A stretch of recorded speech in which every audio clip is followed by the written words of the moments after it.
Hi everyone, I am Dr. Mrinalini Gadkari, your career transformation coach, your career doctor. Today I am going to talk about a very interesting topic. So I don't know if you are aware of the broken windows theory. Broken windows theory. So basically, it was a psychologist from Stanford University who came up with this concept of broken windows theory. How he came up with it was really interesting. So he wanted to do a field experiment, and basically he took two really nice cars, and one he left it, in a neighborhood in New York City, and another in California. And what he noticed was this car in the in New York City, in one of the uh, you know mm, not a well-to-doing suburb is where he put the car, and the car was deserted. Nobody came and took care of it, so it got vandalized. And then he did something interesting. And what he did was he took a sledgehammer and actually he had left the other car in a well-to-do suburb in California, and he kept the car for 7 days and nothing happened. And interestingly, one day he went and took a big sledgehammer and broke the windshield or something. And interestingly enough, after a few days, he saw that the car was ripped apart for parts, and then other windows were broken, and was the car was completely vandalized. So the thing that the conclusion that he reached was, if there is neglect and disorder, it is going to attract more neglect and disorder. So there were, quite a few ramifications of this theory. 13 years later, when this article came out, there were two criminologists, and their names were, I think it was, I have to wear my glasses to see that. um, Hold on. I didn't want to put the string around my neck. So they were Keeling and Wilson, and the psychologist from Stanford was Zimbardo. So Keeling and Wilson, they were criminologists, and they decided to use this concept in the subway train system in New York City. It was this time when there was a lot of crime going on. There was graffiti, and people would actually not pay for the tickets to get in the train. A lot of vandalism, and the police commissioner at that time, he decided to apply this theory. Of course, there was Mayor Rudy Giuliani who supported this, and what they decided was, instead of stopping petty crimes, all they would do is spend time on fixing the um, train cars in the night. So every night, after the train came back to where they get cleaned and whatnot, they fixed the glasses, they removed the graffiti, they repainted the cars, and interestingly enough, the crime rate decreased, and they also made sure that everyone was paying for the train fare and whatnot. So the idea was to test the corollary of this theory.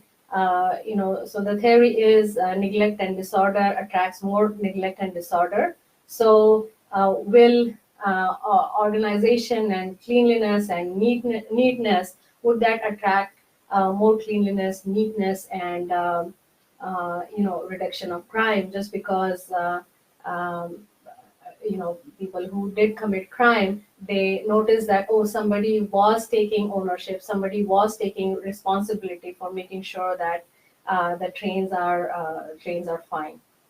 So turns out the crime rate actually went down because of that. And of course, there were other ramifications, and of course there are always complications that come up to really test the theory.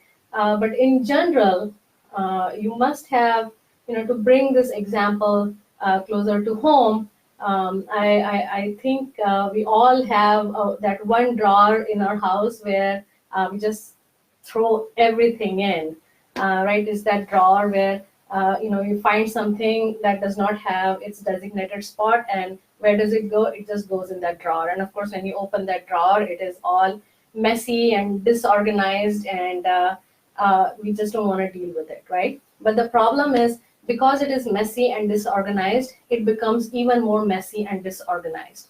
And when we try to clean it up, it takes a lot more time, a lot more effort, and many times we even don't have the patience, or we don't even have the willpower to actually organize that drawer, because even if we do it a little bit, for some reason, it just goes back to being disorganized. So how does it apply to your career, right? That's the big question. And the answer to that is, our career is decided by how free we are from our limiting beliefs. Whether it is the kind of salary we want to bring home, whether it is the kind of environment that we want for ourselves when we go to work, whether we, want, a good chunk of time to ourselves. Is we don't want to spend our whole day and most of the evening at work. All of it really depends on one thing, and that is our mind. And what exactly about the mind? It's our beliefs about our ability to create the career that we want. So if we have limiting beliefs, that I don't deserve a certain amount of salary, guess what is going to happen? We are not going to go and negotiate that salary, and we are not going to go and apply for a job that would actually pay us that salary, because somewhere inside we are pulling ourselves down and telling ourselves, who are you to even apply for that job, or even think that you can make that kind of money. So one limiting belief starts, I am undeserving, and other limiting beliefs start getting piling on, on those. So it might start with I am undeserving, right? The next limiting belief would be I am not enough. Another limiting belief would be, oh, I'm not confident. Oh, I don't know how to present in front of people.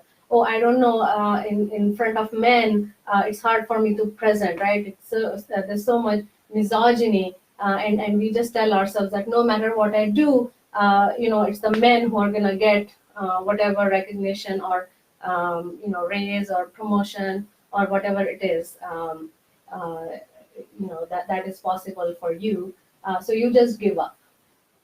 You might even start piling on another limiting belief that, oh, I'm not beautiful. Oh, my voice is not so great.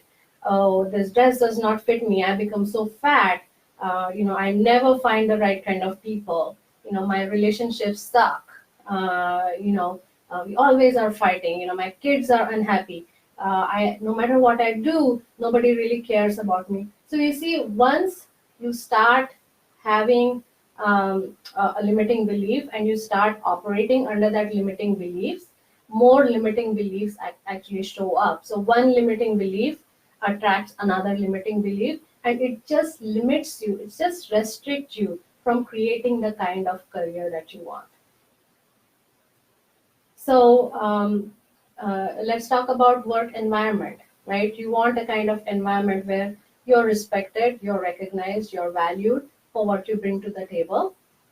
But if your limiting belief is, I don't deserve that recognition, right? I'm always treated, I'm always treated disrespectfully.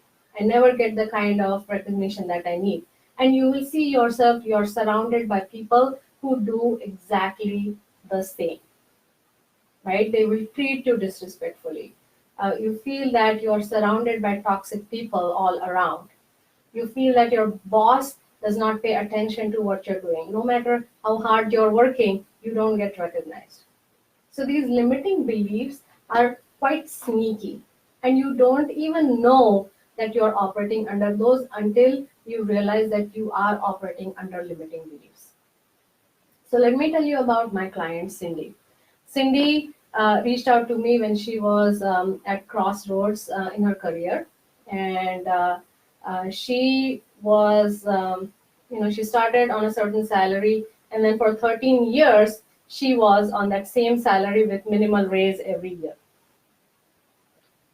And she just felt that she's doing so much. She is one of the amazing doctors that I have met in my career. Um, because I have worked in great organizations, healthcare organizations, and I have met hundreds of doctors, and she is one who really stands out with her, not just with her skills, but with her bedside manners, with how she treats her colleagues, and how she treats her patients, and how how much her patients appreciate her. So she is an amazing doctor, she's an amazing person, and she's an amazing mother and amazing wife. And yet she felt that she just cannot break that barrier. She felt that she had reached that ceiling, an income cap, and she just could not break through it. She had her counterparts who joined around the same time when she started, but they were making a lot more than what she was making. So when we met, we started working together, and quickly we realized that she was operating under some limiting beliefs. Right? One of her, very strong limiting belief was that, she did not know her value. Right? She did not value herself actually, and as a result, she felt that nobody values her. She felt that because nobody sees her value, she does not get paid.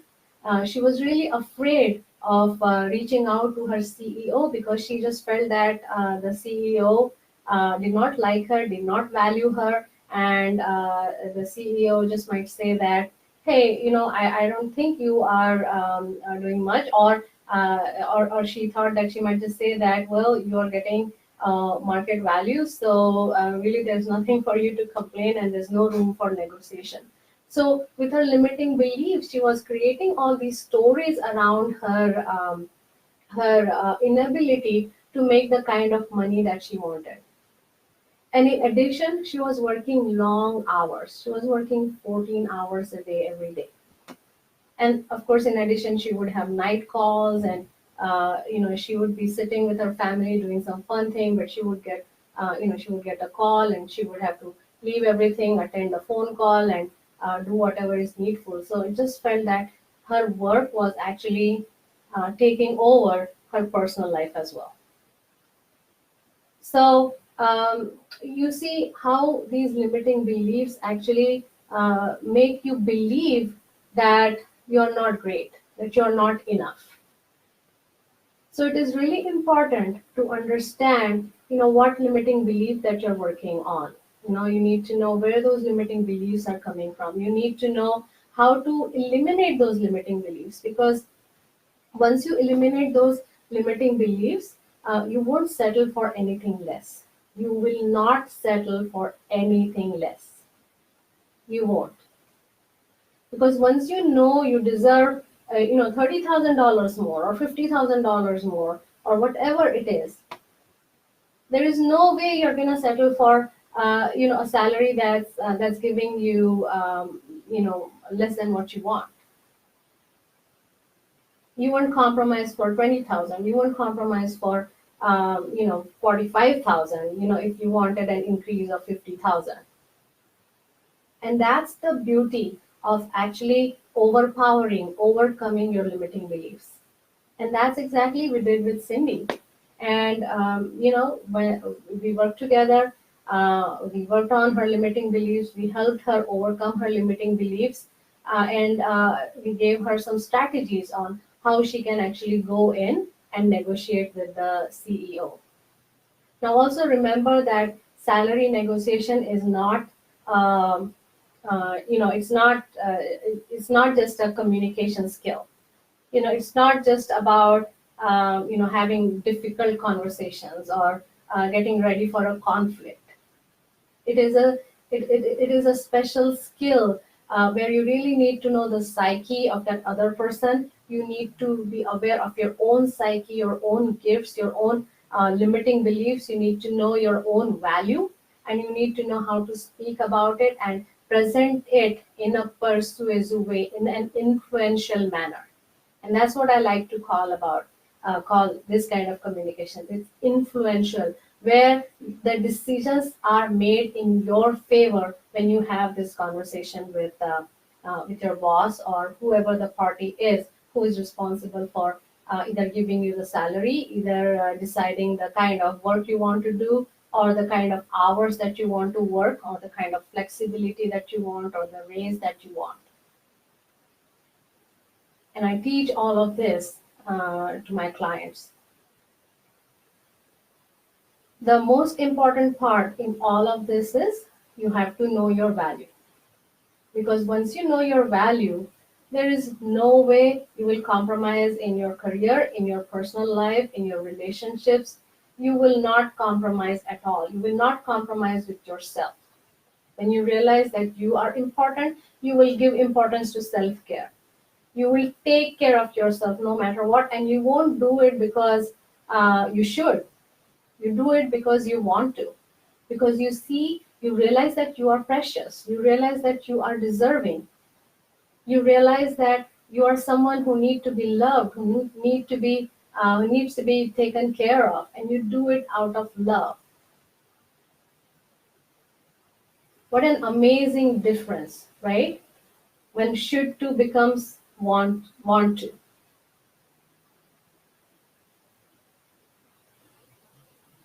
So what you really need for your career is to really understand your limiting beliefs. And there are specific methods that help you narrow down to what your limiting beliefs are. There are specific methods, proven strategies that will help you recognize your limiting beliefs. There are proven strategies that are going to help you overcome your limiting beliefs. And once you do that, you will see that everything else falls in place. You will suddenly see that your resume is telling a different story. Even if it's the same content, the way you present it is different. It just impacts the employer or the recruiter. The way you speak about yourself, it changes. People look at you and say, "Wow, this person knows a lot. She knows a lot. She knows she knows her shit.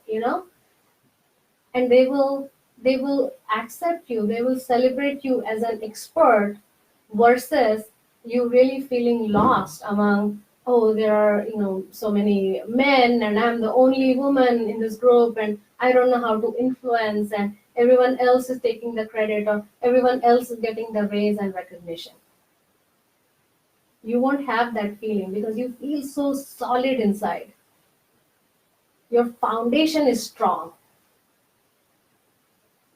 And once your foundation is strong, it's just you can do whatever you want to do in life. Whether you're looking for a job that's going to double your salary, triple your salary, whether you're looking at leaving your job and starting your business, whether you are looking at cutting down your hours and still making a good salary, whether you're looking at creating a flexible schedule for yourself, it just changes everything.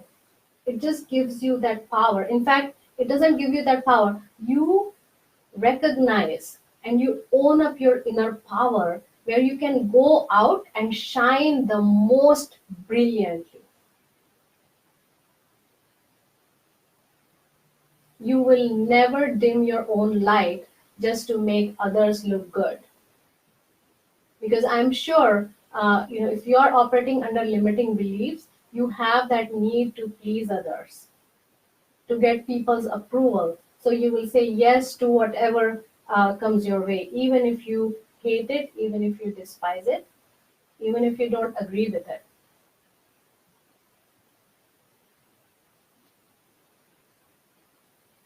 So when Cindy and I worked, she realized her value and everything changed.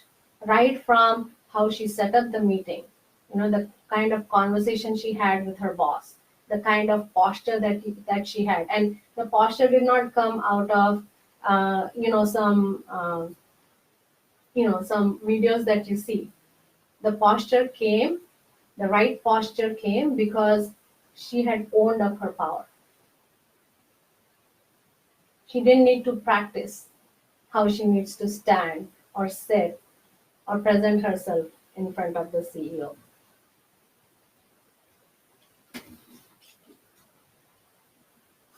So she and I worked and we helped her overcome her limiting belief, and it changed everything for her. Not only did she get a fat raise, but she said that her relationship with her husband changed, with her kids changed. She learned to draw boundaries.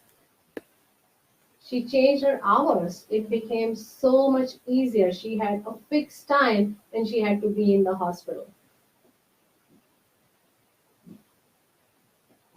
She learned to delegate more, and she did only those things that added that only she needed to do and that added value to the organization.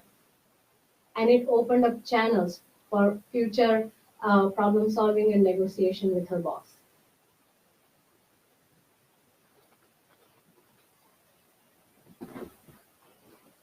So if you are someone who is looking for a job that would double your salary, or if you're someone who has been earning the same kind of money for a long time and hasn't gotten her break and seems that you have reached your income cap, I can help you. But for me to know whether I can really help you or not, we need to chat. And for that, you can speak with me. I have opened up some time on my calendar where we'll have a conversation. We'll talk about what is not working in your career. Where is it that you want to go? And if I'm able to help you, I will definitely share with you that and tell you how. But we need to first get on the phone to really understand what your situation is. And also, I cannot help everyone. Right? If you are someone who has the qualifications, who has the expertise, who has the experience in your area, set up a call. Go to unshackledcareerwoman.com/call and set up a call. Let's find out what's going on with you and let's figure out how we can help you achieve your dream career, how we can transform your career. Don't let those limiting beliefs pile upon each other. It is only going to make you feel more miserable. It's only going to feel you. It's only going to make you feel stuck. It is possible. It doesn't matter how old are you. You can create the career of your dreams. So if this is something you really, really want for your career and you're committed to change your career, go to unshackledcareerwoman.com/call and let's chat. All right. All right then. Oh, I see Cindy just joined. Cindy, I just shared your story here in the video. So anyway, we are. Do you have any comments you want to type? You don't have to, but if you have, that would be great. But we are at the end of the video, and if you have any words of wisdom, anything that you want to share here, that would be great.